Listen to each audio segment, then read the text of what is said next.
Jawahar Navodaya Vidyalaya Mavli district Udaipur Rajasthan के सभी बच्चों को मेरा नमस्कार। केमिस्ट्री के अंदर आज हम शुरू करने जा रहे हैं चैप्टर नंबर 3 इलेक्ट्रोकेमिस्ट्री। पहले हम देखें इलेक्ट्रोकेमिस्ट्री क्या है, इसकी definition. It is the branch of chemistry which deals with the inter conversion of chemical energy and electrical energy. बिल्कुल सीधा सीधा इसके अंदर पता लग रहा है। देखो हेडिंग है ना, electrochemistry. Electro stands for electricity and chemistry stands for chemicals as well as chemistry related with it. तो सिंपली जैसे आप लोग घड़ी के अंदर, रेडियो के अंदर जो सेल देखते हैं, तो वो सेल इलेक्ट्रोकेमिकल सेल या इलेक्ट्रिसिटी और केमिस्ट्री, इन दोनों के रिलेशन का सबसे अच्छा एग्जाम्पल है। सिंपल सा कॉन्सेप्ट है कि हम केमिकल्स लें, उनकी रिएक्शन आपस में करें, उसमें जो एनर्जी जनरेट होगी वो एनर्जी इलेक्ट्रिसिटी के फॉर्म में कन्वर्ट हो जाए। ठीक है, इसका उल्टा भी पॉसिबल है कि जिसमें हम इलेक्ट्रिसिटी लें और नॉन स्पॉन्टेनियल केमिकल रिएक्शंस को कैरिड आउट करें। तो ये दोनों एक दूसरे के साथ में रिलेटेड हैं, तो इनको कंबाइंड फॉर्म में हम बोलते हैं इलेक्ट्रोकेमिकल सेल्स, जिनके दो सब टाइप्स होते हैं। एक तो होते हैं गैल्वेनिक सेल और दूसरे होते हैं इलेक्ट्रोलाइटिक सेल। गैल्वेनिक सेल में क्या होता है, केमिकल्स का यूज़ किया जाता है और इलेक्ट्रिसिटी का प्रोडक्शन किया जाता है।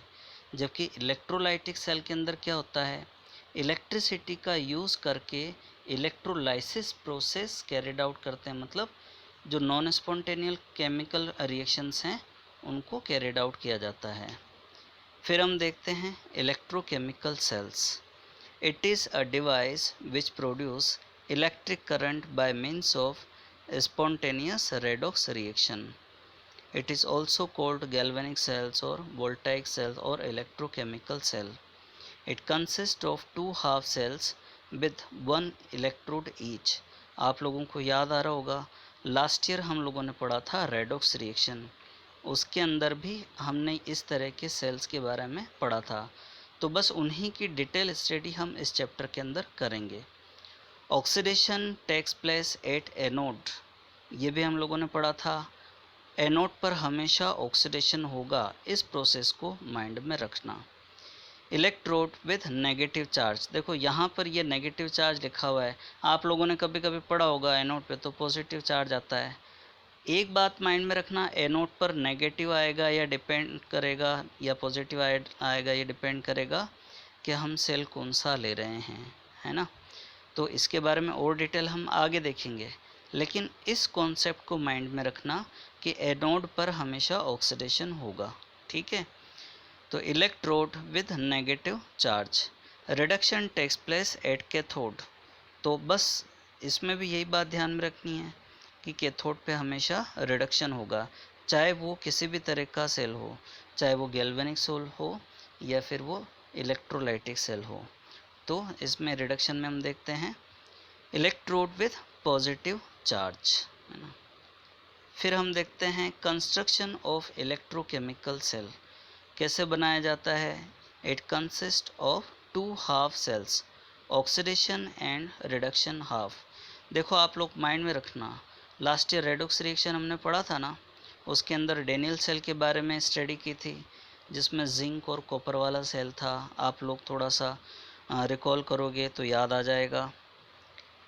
Each half cell consist of a container of an aqueous solution and an electrode or surface at which the electron transfer takes place. Simple सी बात है, जैसे हमने एक कंटेनर लिया, उसके अंदर जिंक सल्फेट का सॉल्यूशन लिया, उसके अंदर जिंक की ही रोड को डिप कर दिया, तो ये अपने आप में एक हाफ सेल होगा। देखो जो जिंक की रोड है वो तो इलेक्ट्रोड होगी, अब वो कैथोड होगी या एनोड होगी ये इस बात पर डिपेंड करेगा कि हम उसके साथ में कनेक्ट किसको कर रहे हैं।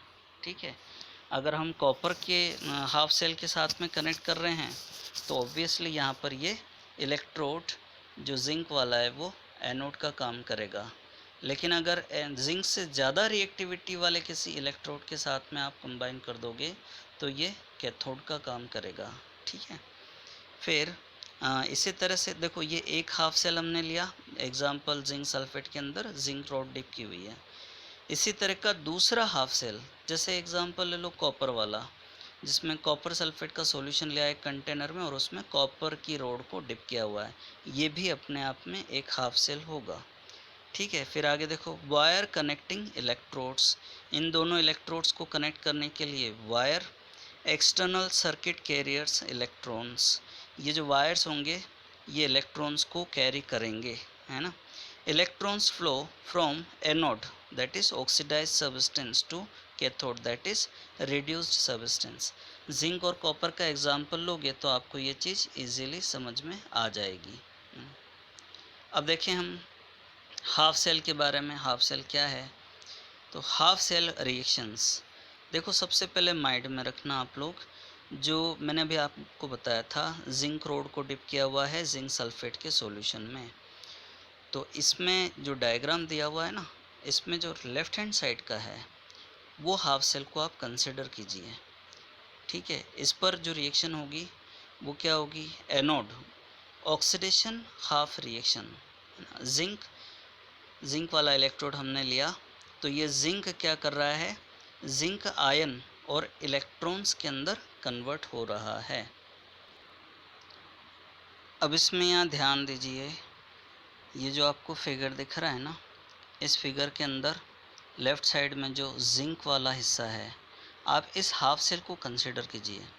इसमें क्या हो रहा है? जो जिंक मेटल है वो जिंक सल्फेट के सॉल्यूशन के कांटेक्ट में है, और जिंक सल्फेट के सॉल्यूशन में जिंक आयन और सल्फेट आयन दोनों ऑलरेडी अवेलेबल हैं। तो यहाँ दोनों तरफ देखो, जब तक हम कनेक्ट नहीं करेंगे तो ये जिंक रोड जो डिप की हुई है ना, तो उसमें रिएक्शन दोनों साइड में चलेगी। जैसा कि आप यहाँ पे देख रहे हो, ये जो जिंक है, ये जिंक क्या कर रहा है? जिंक आयन और इलेक्ट्रॉन्स प्रोड्यूस कर रहा है। तो अगर ये कनेक्टेड नहीं है तो उल्टी रिएक्शन भी चलेगी, मतलब जो जिंक आयन है वो इलेक्ट्रॉन गेन करके वापस जिंक मेटल के अंदर भी कन्वर्ट होंगे। तो इक्विलिब्रियम में क्या होगा? दोनों डायरेक्शन की रेट सेम होगी, यानी जितने जिंक मेटल के एटम हैं वो जिंक आयन में कन्वर्ट होंगे, उस टाइम पे उतने ही जिंक आयन जो दूसरे वाले हैं वो जिंक मेटल के अंदर भी कन्वर्ट होंगे। तो ये हाफ सेल है अपने आप में। ऐसा कैसा? कॉपर का हाफ सेल है तो उसके अंदर भी सेम प्रोसेस होता है, वहाँ पर भी कॉपर मेटल है वो कॉपर सल्फेट के सॉल्यूशन के कांटेक्ट में है, तो कॉपर मेटल से कॉपर आयंस बनेंगे और कॉपर आयन से कॉपर मेटल बनेगी या कॉपर एटम्स बनेंगे और ये इक्विलिब्रियम के अंदर रहेंगे। ठीक है, अब ये नीचे जो रिएक्शन दी हुई है इसके अंदर देखो, कॉपर जो सेकेंड आयन है वो इलेक्ट्रॉन गेन करके कॉपर बना रही है। देखो यहाँ CuO गलत लिखा हुआ है, यहाँ केवल Cu होना चाहिए। ठीक है, तो ये बात ध्यान में रखना। अब हमने क्या किया, ये जो वायर है इस वायर से इसको कनेक्ट कर दिया। दूसरी तरफ आप नीचे देख रहे हो सॉल्ट ब्रिज से इन दोनों हाफ सेल को भी कनेक्ट किया हुआ है। सॉल्ट ब्रिज के अंदर सोडियम सल्फेट का पेस्ट बना करके रखा हुआ है ताकि आयंस का जो इम्बैलेंस जनरेट होता है उसको वापस से बैलेंस किया जा सके।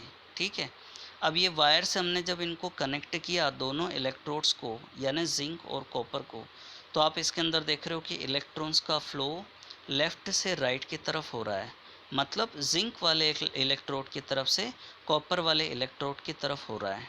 ठीक है, तो इसका मतलब क्या हुआ? जिंक की इलेक्ट्रॉन डोनेट करने की कैपेसिटी ज़्यादा है। अब इसको समझना क्यों है, मतलब इसकी नेचर इस तरह की है। यानी जिंक, जब ये जो आप देख रहे हो ना ऊपर जो रिएक्शन लिखी हुई है जिसमें ये जिंक है, जिंक आयन और इलेक्ट्रॉन्स दे रहा है, यही इलेक्ट्रॉन्स इस वायर के थ्रू कॉपर की तरफ जा रहे हैं। ठीक है, तो जब ये पहुंचते हैं कॉपर इलेक्ट्रोड पर, वहाँ क्या हो रहा है? वहाँ के सॉल्यूशन में जो कॉपर आयंस हैं वो इलेक्ट्रॉन गेन करके डिपॉजिट हो रहे हैं। क्लियर? तो मतलब धीरे धीरे क्या होगा, जो कॉपर की प्लेट है उसकी थिकनेस धीरे धीरे बढ़ती जाएगी। दूसरी तरफ जो जिंक की प्लेट है उसकी थिकनेस धीरे धीरे कम होती चली जाएगी। या हम यूँ कह दें कि लेफ़्ट वाला जो हाफ सेल है उसमें सॉल्यूशन के अंदर जिंक आयन की कंसंट्रेशन बढ़ती जाएगी, इंक्रीज़ होती जाएगी, जबकि राइट वाले सॉल्यूशन के अंदर क्या होगा, कॉपर आयन की कंसंट्रेशन कम होती जा रही है, क्योंकि कॉपर आयन उस प्लेट पर डिपॉजिट होते जा रहे हैं, क्योंकि कॉपर आयन इलेक्ट्रॉन गेन करते जा रहे हैं। तो इस तरह से ये प्रोसेस चलता रहता है। अच्छा, आयंस का जो इम्बैलेंस होता है उसको ये सॉल्ट ब्रिज बैलेंस में ला देता है। तो अब इसमें अगर हम कहें कि ये जो दो रिएक्शंस आप देख रहे हो ये हाफ रिएक्शंस हैं, जो लेफ़्ट साइड में होती है वो ऑक्सीडेशन हाफ रिएक्शन है, जिसमें जिंक मेटल जिंक आयन और इलेक्ट्रॉन्स में कन्वर्ट हो रही है, जबकि राइट हैंड साइड में आप देख रहे हो यहाँ पर दूसरी हाफ रिएक्शन है जिसको रिडक्शन हाफ रिएक्शन बोलेंगे। वहाँ पर कॉपर आयंस इलेक्ट्रॉन गेन कर रहे हैं और कॉपर मेटल के अंदर कन्वर्ट हो रहे हैं। आप लोगों ने लास्ट ईयर पढ़ा हुआ है कि जो कोई भी सब्सटेंस इलेक्ट्रॉन डोनेट करेगा वो खुद ऑक्सीडाइज होगा और किसी और को रिड्यूस करेगा। तो यहाँ पर जिंक इलेक्ट्रॉन डोनेट कर रहा है, खुद ऑक्सीडाइज हो रहा है, लेकिन कॉपर आयंस को रिड्यूस कर रहा है। दूसरी तरफ जो कॉपर मेटल है या उसके अंदर जो सॉल्यूशन के अंदर कॉपर आयंस हैं वो इलेक्ट्रॉन गेन कर रहे हैं। तो जो कोई स्पीशीज़ इलेक्ट्रॉन गेन करेगी तो वो खुद रिड्यूस हो रही है, किसी और को ऑक्सीडाइज करेगी, है ना। तो ये रिडक्शन हाफ रिएक्शन होगी। तो ओवरऑल रिएक्शन क्या होगी, यहाँ पर ये ओवरऑल रिएक्शन को देखो, जो जिंक है वो कॉपर सेकंड आयन को के साथ में रिएक्शन करके जिंक सेकंड आयन और कॉपर मेटल के अंदर कन्वर्ट हो रही है। ध्यान देना, हमने क्या किया, ये ऊपर की जो दोनों रिएक्शंस है ना, oxidation half and reduction half, इन दोनों रिएक्शंस को कंबाइन कर दिया तो हमको ये नीचे वाली रिएक्शन मिली। तो ये कंप्लीट रिएक्शन है, अपने आप में ये एक रेडॉक्स रिएक्शन है, जिसके अंदर ऑक्सीडेशन और रिडक्शन दोनों साथ साथ हो रहे हैं, यानी दो हाफ रिएक्शंस का कॉम्बिनेशन हो गया। तो बच्चों ये बात ध्यान में रखना कि कोई भी केमिकल रिएक्शन ऐसी है जिसके अंदर अगर ऑक्सीडेशन हो रहा है तो वहीं पर रिडक्शन भी होगा, इसीलिए हम उनको रेडॉक्स रिएक्शन भी बोलते हैं। तो रेडॉक्स के अंदर RED stands for reduction and OX stands for oxidation reaction. ठीक है, फिर हम थोड़ा आगे बढ़ते हैं। अब इसके अंदर ये ध्यान रखना कि ये जो रिएक्शन है उस रिएक्शन के अंदर ऑक्सीडाइजिंग एजेंट कौन सा है, रिड्यूसिंग एजेंट कौन सा है। अगर हम जिंक के साथ में कोई स्ट्रोंगर मेटल का सेल हाफ सेल कनेक्ट कर देंगे तो वहाँ पर ये प्रोसेस उल्टा हो जाएगा, इलेक्ट्रॉन के फ्लो होने की डायरेक्शन उल्टी हो जाएगी। ठीक है, और कॉपर के साथ में अगर हम ऐसा करें कि कोई लेस रिएक्टिव मेटल लगा दें तो उसके साथ में भी प्रोसेस उल्टा हो जाएगा। तो इस तरह से आप लोगों को समझ में आ गया होगा कि दो हाफ रिएक्शंस या दो हाफ सेल हैं, उनका कॉम्बिनेशन हुआ तो उससे अपने आप में पूरा एक रेडॉक्स कपल बना है। ठीक है, फिर हम आगे देखते हैं। इसके अंदर वही वाला एग्जाम्पल डेनियल सेल वाला, जिसमें जिंक हाफ सेल और कॉपर हाफ सेल को कनेक्ट किया हुआ है, लेकिन थोड़ा इसको स्पेशल डायग्रामेटिक फॉर्म में एक्सप्लेन किया हुआ है। ठीक है, इस फिगर को देखिए। इस फिगर के अंदर आप देख रहे हो बिल्कुल है वही वाला। तो लेफ़्ट साइड में जिंक मेटल है जो जिंक आयन की फॉर्म में कन्वर्ट हो रही है। यहाँ पर आप देख रहे हो दो तरह के जो आयन्स बता रखे हैं ना, उसका क्या मीनिंग है, ये वाला है और ये वाला है। तो एक तो वो हो गया जो जिंक सल्फेट सॉल्यूशन की वजह से जनरेट हुआ, और दूसरा वो हो गया जो जिंक मेटल के जिंक आयन में कन्वर्ट होने की वजह से बना है। क्लियर। अब दूसरी तरफ आप देख रहे हो राइट हैंड साइड में, यहाँ पर जो कॉपर आयंस हैं वो कॉपर की प्लेट के ऊपर डिपॉजिट होते जा रहे हैं। ठीक है, अब इनकी जो रिएक्शंस है उनको देखो। ऑक्सीडेशन हाफ रिएक्शन, जिंक जो सॉलिड फॉर्म में है वो जिंक सेकंड आयन यानी Zn2+ एक्वस फॉर्म में कन्वर्ट हो रही है और साथ में 2 इलेक्ट्रॉन भी रिलीज़ हो रहे हैं। और रिडक्शन हाफ रिएक्शन जो राइट हैंड साइड वाले इलेक्ट्रोड पर हो रही है, कॉपर सेकंड आयन जो एक्वस के अंदर हैं 2 इलेक्ट्रॉन गेन करके कॉपर यानी सॉलिड फॉर्म में कन्वर्ट हो रहे हैं। दोनों को कंबाइन किया, ओवरऑल दोनों की टोटल की, तो ध्यान देना राइट हैंड साइड और लेफ्ट हैंड साइड में जो दो दो इलेक्ट्रॉन्स हैं वो कैंसिल आउट हो जाएंगे। क्लियर। तो रिएक्शन कुछ इस तरह से बनेगी। तो Zn+Cu second ion giving Zn second ion plus Cu। ठीक है, तो ये आप लोगों को समझ में आ गया होगा। और ऊपर यहाँ पर हमने वायर के साथ में वोल्ट मीटर लगा दिया, तो उससे ये जो वोल्टेज जनरेट हो रहा है वो भी हमको पता लग जाएगा। एक और ख़ास बात, आप देख रहे हो इसमें जो जिंक है उसके साथ में क्या लिखा हुआ है, एनोड, और जो कॉपर है उसके साथ में कैथोड। ठीक है, ऐसा क्यों है ये ध्यान रखना। एनोड के नीचे आप देख रहे हो माइनस भी लिखा हुआ है, और कॉपर के कैथोड के नीचे प्लस भी लिखा हुआ है। इसका मतलब क्या है, ध्यान देना। आप ये जो जिंक रोड देख रहे हो ना, इस जिंक रोड में जब ये जिंक मेटल है, ये जिंक आयन में कन्वर्ट होती है, तो जो बचे हुए इलेक्ट्रॉन्स हैं वो इलेक्ट्रॉन्स इस इलेक्ट्रोड यानी जिंक रोड पर ही रह जाते हैं। तो मतलब ये हुआ कि ये नेगेटिवली चार्ज हो जाती है। तो जो एनोड है उसको हम नेगेटिवली चार्ज क्यों बोल रहे हैं, वो इन इलेक्ट्रॉन्स की एक्सेस की वजह से। फिर यही इलेक्ट्रॉन आगे की तरफ पास होंगे, तो वो पास होकर के कहाँ जाएंगे, वोल्ट मीटर में से होते हुए कॉपर के इलेक्ट्रोड की तरफ मूव करेंगे। अब यहाँ पर ऑब्वियसली क्या होगा, ये पॉजिटिव साइन वाला आपको दिख रहा है, ये कैथोड होगा, है ना। तो ये ध्यान देना, ये गैल्वेनिक सेल है, तो इसके अंदर एनोड नेगेटिव वाला है और कैथोड पॉजिटिव वाला है। अब ये जो आप इसके अंदर देख रहे हो जो रोड्स हैं, जिसमें zinc copper reaction voltaic cell इसके अंदर दी हुई है, तो एक ख़ास बात, जो जिंक रोड है वो धीरे धीरे पतली होती जा रही है, उसकी थिकनेस कम होती जा रही है, जबकि जो कॉपर रोड है उस कॉपर रोड की थिकनेस बड़ी होती जा रही है। ठीक है बच्चों, फिर अब हम थोड़ा सा आगे बढ़ते हैं इसके अंदर। Spontaneous reaction between zinc and copper second ion. देखो ध्यान दो, आप लोगों ने 10th क्लास के अंदर भी इस चीज़ को पढ़ा हुआ है कि कॉपर सल्फेट का सॉल्यूशन हम अगर लें, उसके अंदर क्या होगा कि जो जिंक रोड है उस जिंक रोड के ऊपर धीरे धीरे धीरे धीरे कॉपर ऐड होती जाएगी, और उसमें से जिंक आयन सॉल्यूशन के अंदर आते जाएंगे। तो यहाँ जो रिएक्शन है वो किस तरह से होगी, इसको ध्यान देना।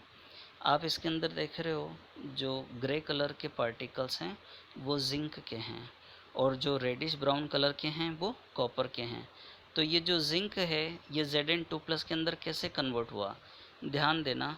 ये जो जिंक मेटल का एटम है इसने क्या किया, इलेक्ट्रॉन्स रिलीज़ किए, और ये जिंक आयन के अंदर कन्वर्ट हुआ, और ये इलेक्ट्रॉन्स यहाँ रिलीज़ हुए।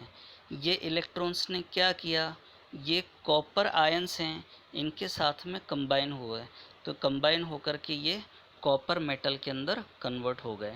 ठीक है, फिर इधर वाली जो रिएक्शन है इसके अंदर आप देखिए, इसके अंदर भी रिएक्शन क्या हो रही है, सॉल्यूशन के अंदर कॉपर मेटल के एटम और जिंक के एटम, इसी तरह से आयंस ये आपको यहाँ पर दिख रहे हैं।